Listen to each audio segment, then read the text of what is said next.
오늘 내용은 애굽으로 내려간 그 아브라함의 이야기입니다. 약속으로 시작된 그 여정, 그 긴 여정을 마치고 가나안 땅에 도착을 했었습니다. 그 가나안 땅에 도착했을 때 하나님께서는 말씀을 하셨죠. 아브라함에게 말씀하셨습니다. 지난주에 봤던 7절 말씀인데, 내가 이 땅을 너의 자손에게 주리라. 그 긴 여정을 마치고 가나안 땅에 도착했을 때 하나님께서 말씀하신 거죠. 이 땅을 너의 후손에게 주겠다. 여기에 대해서 아브라함은 응답을 합니다. 어떻게 응답했냐면 제단을 쌓고 여호와의 이름을 불렀습니다. 자, 여기까지 살펴보면 우리는 이제 기대하게 됩니다. 이제 여호와의 그 약속, 큰 민족을 이루고 이름을 창대케 하고 복이 되게 하고 그 너를 통해서 그 복이 흘러가게 하겠다. 이 약속이 성취되는 것을 기대하게 됩니다. 그 여정을 걸어왔고요. 이제 도착했고 이 땅을 주겠다라고 말씀하시니까 이제 그 약속이 성취되는 것을 기대하게 됩니다. 그런데 9절, 지난주에 읽었던 그 본문의 9절을 보면 점점 남방으로 옮겨갔더라라고 그렇게 이야기를 합니다. 무슨 이유인지는 구체적으로 알 수는 없지만 계속 이주했다라는 것이죠. 계속 이동했다라고 말합니다. 그런데 심지어는 그 땅에 기근까지 들게 되었습니다. 결국 아브라함은 가나안 땅을 떠나서 애굽으로 내려가기를 결정하게 됩니다. 그리고 그 애굽으로 내려간 이야기가 오늘 본문이 됩니다. 가나안 땅에 도착했는데 약속을 신뢰하고 소망할 수 있는 그런 환경, 그런 상황이 아니었습니다. 그 먼 거리를 걸어서 도착을 했는데 하나님이 약속하신 것을 소망할 수 있는 그런 환경, 그런 상황이 아니었던 것이죠. 빈 땅도 아니었습니다. 이미 사람들이 살고 있었습니다. 그리고 무슨 이유인지는 구체적으로 알 수는 없지만 계속 이주해야 됐습니다. 그렇게 이주하면서 어떻게든 살아보려고 했는데 거기에 기근까지 닥칩니다. 그런 큰 위기를 겪게 됩니다. 아니, 믿음으로 베델 근처에서 계속 거주했었어야 했는데 믿음 없는 모습으로 움직여서 이런 위기를 맞은 겁니까? 큰 위기가 있더라도 거기서 믿음으로 버텼어야 했는데 애굽으로 가는 바람에 더 큰 위기가 닥치게 된 것입니까?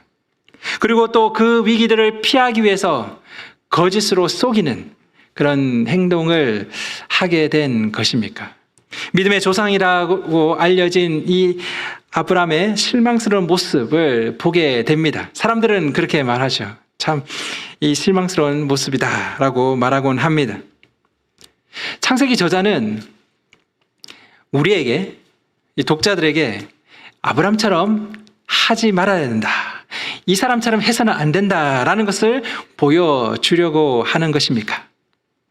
위기와 어려운 상황 속에서도 믿음으로 견뎠으면 이런 잘못을 범하지는 않았을 거라, 그것을 알려주려고 하는 것입니까?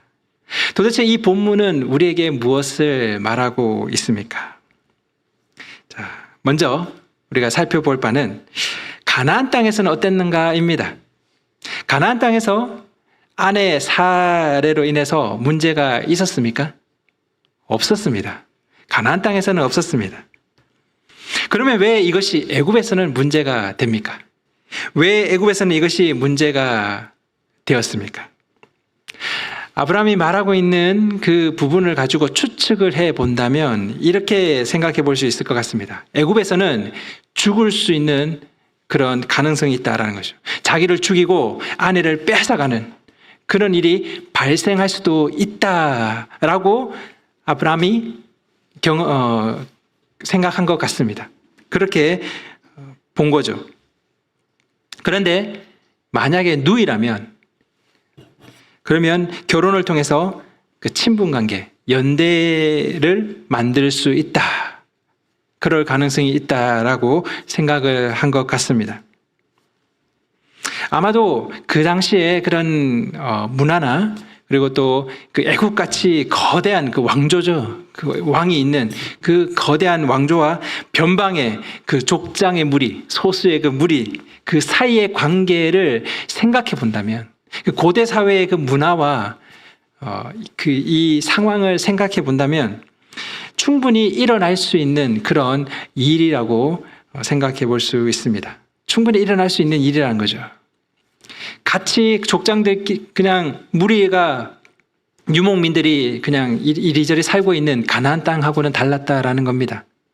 여기서는 거대한 왕조와의 관계를 가운데에 들어가게 되는 것이죠.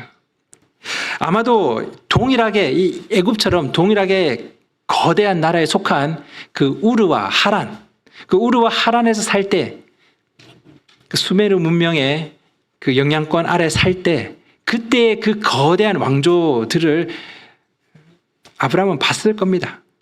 결국 이 아브라함이 하란과 우르에 살 때 보았던 일일 수도 있죠. 거기 살 때 보니까 변방의 그 민족들, 그 소수 민족들이 왔다가 저런 일을 당하는구나. 저 왕조에게 이렇게 짓밟히는구나. 그런 것을 보게 된 것이죠. 그래서 애굽으로 나아갈 때 이런 근심, 걱정이 드는 겁니다. 아브라함은 진퇴양난에 빠졌습니다. 뒤에는 기근이 생존의 위협을 주고 있습니다. 그리고 앞에는 거대한 나라의 그 폭력이 기다리고 있습니다.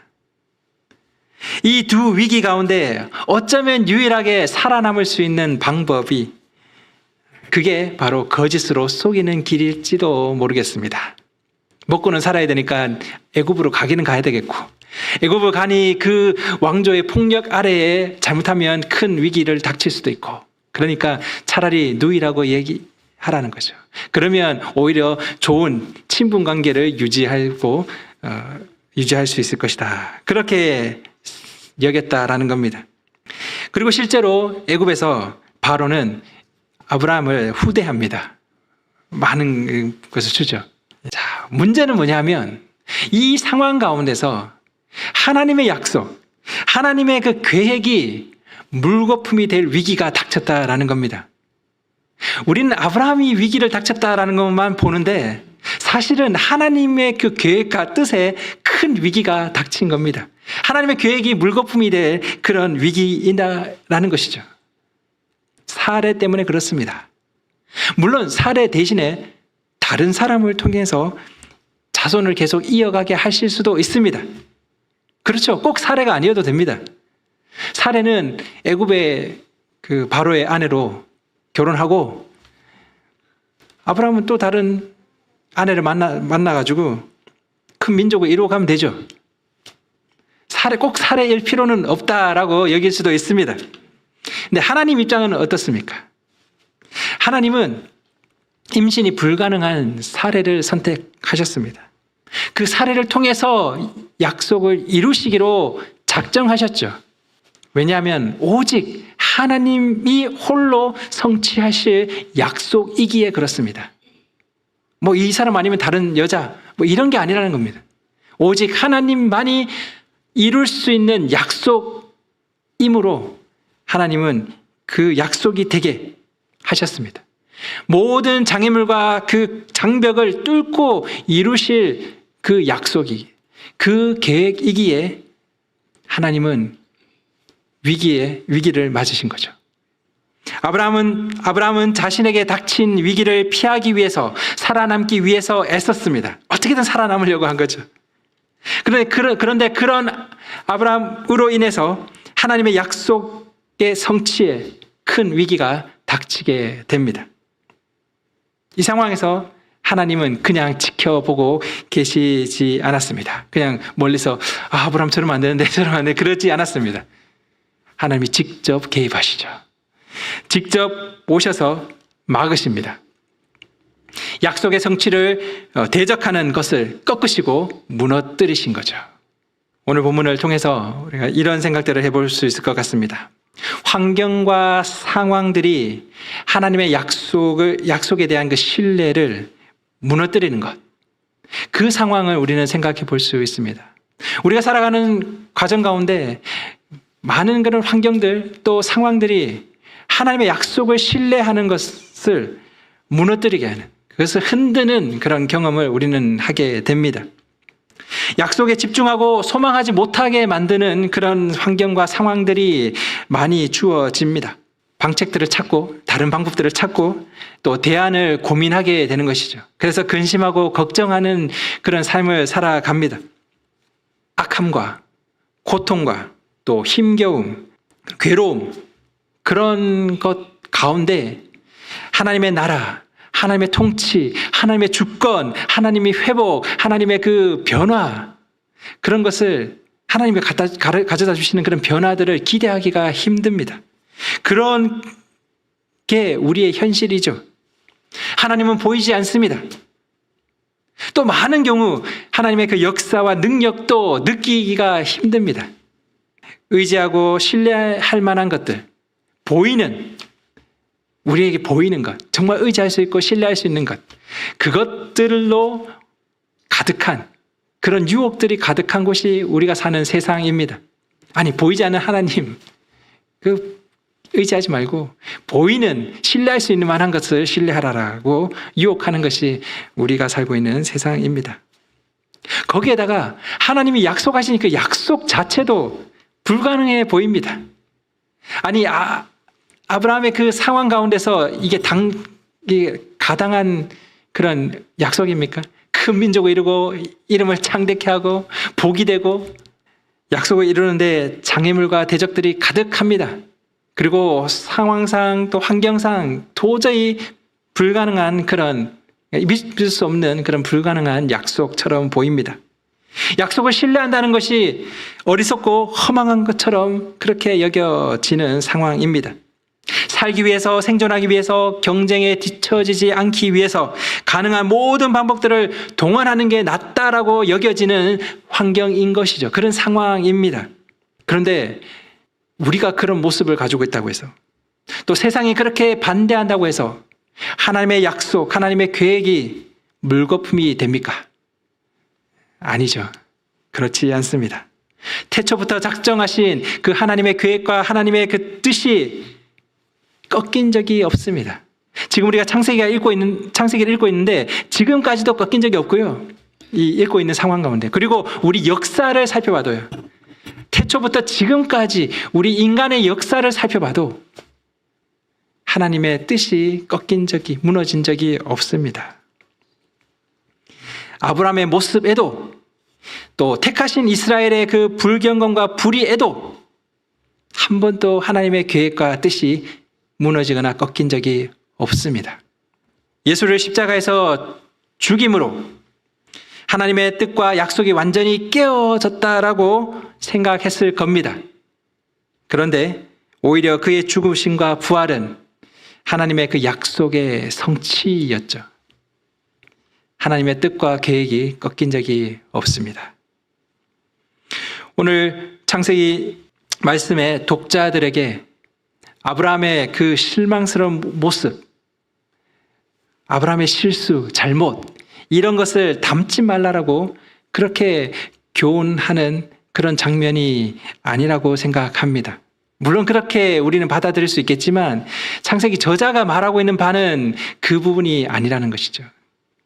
본문이 말하고자 하는 바는 아브라함의 그 잘못, 믿음 없음을 꾸짖는 것, 그것보다는 모든 불가능과 방해, 저항과 반대에도 불구하고 약속을 이루시기 위해서 역사하시는 하나님이라는 것이죠. 본문이 말하고자 하는 바는 그겁니다. 이 아브라함의 믿음 없음, 이 잘못, 그것을 말하는 것이 아니고, 그 잘못이 보이지만 그것이 그 의도가 아니고요. 이 상황 가운데서 일하신, 역사하시는 하나님이라는 겁니다. 창세기 독자들이 놀랐겠죠. 이 상황을 보고 놀랍니다. 놀라운 이야기죠. 근데 그 놀란 것이 정말 창세기 이 독자들을 놀라게 한 것은 아브라함의 행동이 아니었을 겁니다. 아브라함의 행동에 놀란 것보다 더 놀란 것은 뭐냐면 그 시대의 가장 거대한 왕조 중 하나를 좌우하신 하나님의 능력입니다. 사실 본문은 아브라함의 행동에 대해서 어떠한 판단도 하고 있지 않습니다. 어떤 사람은 그렇게 말하기도 합니다. 이 바로가 막 꾸짖는 것, 이게 하나님이 아브라함을 꾸짖는 모습을 보여주는 거다. 뭐 그렇게 말하기도 하는데, 창세기 저자가 명시적으로 무엇을 잘못했다 라고 말하고 있지는 않습니다. 어떤 판단도 하고 있지 않는 것이죠. 불가능한 속에서 약속을 성취해 가시는, 어쩌면 고집스러운 그 하나님만 드러나는 것이죠. 본문을 통해서 우리가 집중하는 것은 약속을 이루시는 하나님입니다. 직접 개입하셔서 바로에게 직접 말씀하셔서 아브라함에게를 통한 하나님의 그 계획을 이루어 가시는 하나님이십니다. 이전 시간에 우리는 말씀하시는 하나님에 대해서 살펴보았습니다. 하나님 자신을 아브라함에게 계시하셨죠.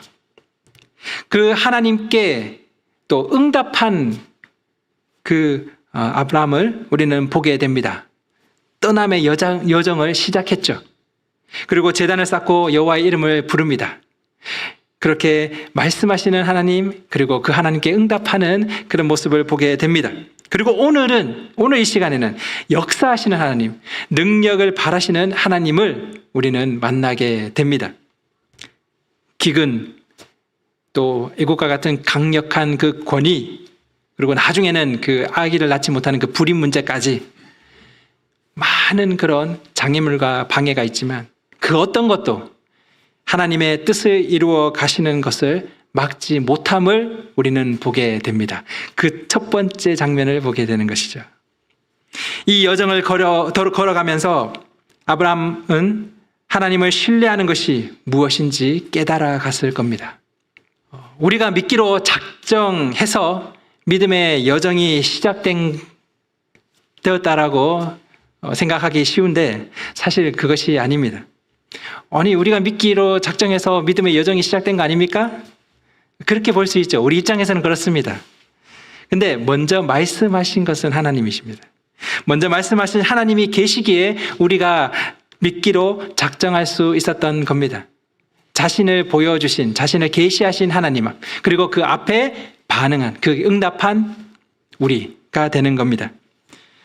그래서 우리는 그 하나님의 이름을 부르며 하나님께 응답하는 그 삶을 살아가게 되는 것이죠. 그 삶을 시작했습니다. 그리고 이 여정의 모퉁이에서 능력의 하나님을 만나면서 더욱더 약속에 대한 그 확신을 가지게 되는 것이죠. 그런 삶을 우리는 믿음의 여정이라고 말합니다. 결국 믿음은 한순간의 어떤 결정이 아닙니다. 내가 언제 그때 믿기로 결정했어. 그래서 그때부터 시작되었어. 믿음의 여정이 시작되었다. 그렇게 그때 한 번의 결정이 믿음이 아닙니다. 믿음은 한순간의 결정이 아닌 것이죠. 믿음은 계속 신뢰를 쌓아가는 과정입니다. 아브라함의 이야기를 통해 우리는 이 과정을 들여다보게 되는 겁니다. 이제 들여다보게 되는 것이죠. 부르신 하나님, 그리고 거기에 응답한 아브라함, 그리고 그 시작된 믿음의 여정을 우리는 이제 보게 되는 겁니다. 창세기를 통해서 보게 되는 것이죠. 이 여정을 시작하지 않으면 하나님은 모호하고 희미한 그런 존재로 남아있을 뿐입니다.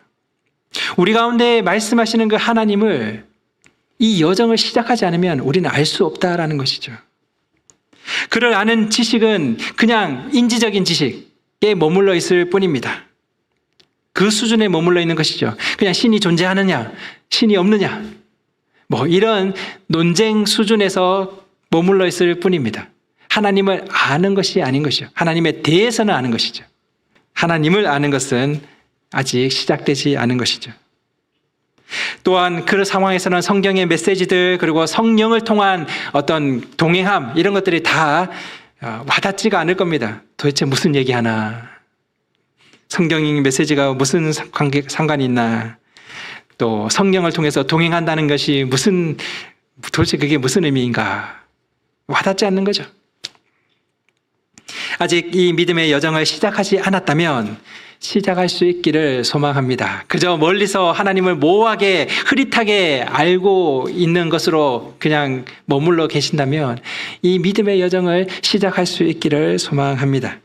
그리고 또 시련과 장애물들로 인해서 회의가 들고 내가 왜 믿었지? 아니면 믿었는데 왜 이렇게 더디지? 혹시 잘못된 길을 가고 있는 거 아닌가? 그런 마음이 드신다면 우리의 어떠함과 상관없이 하나님의 그 뜻과 계획을 성취해 가시는 그분께 우리가 시선을 둘 수 있기를 소망합니다. 생존을 위해서 아니면 더 잘 살기 위해서 불안과 두려움 속에 근심하는 우리일지도 모릅니다. 믿기 전에 그랬고 믿은 후에도 그럴지도 모릅니다. 갑자기 불어닥치는 비바람과 또 끝나지 않을 것 같은 그런 긴 짙은 깊은 밤에 갇혀있는 것처럼 느껴질 때도 있을 것 같습니다. 그런 우리에게 하나님은 초대하십니다. 하나님의 날개 밑에서 쉬는 안식으로 초대하십니다. 그리스도인이 된다는 거, 저거 힘든 거 어떻게 저렇게 살아가냐. 그런 얘기를 합니다. 저도 오늘 성경 공부 시간에도 얘기가 나왔었는데 이 힘든 믿음의 길 왜 이렇게 걸어가냐고. 그냥 죽기 전에 딱 믿으면 제일 좋은 것 같다고. 죽기 전에 믿으면 가장 좋은 것 같다. 그렇게 얘기를 합니다. 근데 그것은 정말 오해하고 있는 거죠. 그거하고 같습니다. 고아로 벌어졌는데 그래서 수십 년이 흘러서 부모가 찾고 있는 것을 들었는데 그래서 부모를 만날 수 있게 된 그 길이 열렸는데 죽을 때 되면 가서 만나겠다고. 그런 상황하고 같습니다. 우리가 믿음의 여정을 걸어가는 것은 힘들고 어려운 길 걸어가는 것이 아닙니다. 하나님과 동행하는 것이죠. 그 동행함이 지금 아브라함에게 시작된 겁니다. 그 동행의 첫 장면을 우리는 보게 됩니다. 근데 큰 위기가 닥치는 그 가운데 하나님이 약속을 이루시는 것을 보게 되는 것이죠. 환경, 상황, 그리고 우리의 어떠함, 그것을 넘어서서 세상에서 어떤 것도 주지 못하는 그 진정한 평화, 그 평화를 향해서 나아가는 우리가 되면 좋겠습니다. 그러면 그런 말 한 사람 없죠. 그 평화를 누리고 살아가는 우리한테 야, 죽기 전에 믿지 뭐하러 일찍 믿어가지고 그렇게 고생하냐? 그런 말 하는 사람이 없을 겁니다. 일하면서 힘든데 주일날 교회 가야 되고 돈 버는 것도 얼마 없는데 교회에 헌금해야 되고 시간도 별로 없는데 자꾸 교회에서 봉사해야 된다고. 아이고 그래도 믿음 때문에 해야지. 이런 것만 보여주면 세상의 사람들이 그러겠죠. 야, 그럴 거면 차라리 죽기 전에 믿어라. 우리는 그런 종교 생활에 헌신한 게 아니고요. 하나님께 헌신한 겁니다. 그 하나님 안에서 우리가 발견하지 못한, 세상에서 발견하지 못한, 세상이 줄 수 없는 진정한 그 평안과 안식을 우리는 보았기에, 그것을 소망하기에 하나님께로 나아가는 것이죠. 이 평안과 기쁨을 만약에 발견하지 못하고 그리스도인으로 살아간다면, 그냥 껍데기에 그리스도인으로 살아간다면 세상에서 가장 불쌍하고 어리석은 그런 사람이 될 겁니다. 그리스도인이 된 이유는 이 평안과 안식 때문입니다. 물론 그것을 바라고 우리가 막 온 건 아니지만 하나님 안에서 받는 복이 바로 이것입니다. 이 평안과 안식을 우리가 누리는 것, 그것이 신앙생활인 거죠. 그럴 때 우리가 그리스도인 된 것, 불쌍하고 어리석은 일이 아닐 겁니다. 우리가 이 평안과 기쁨을 발견한 그런 그리스도인이 될 수 있었으면 좋겠습니다. 네, 기도하겠습니다.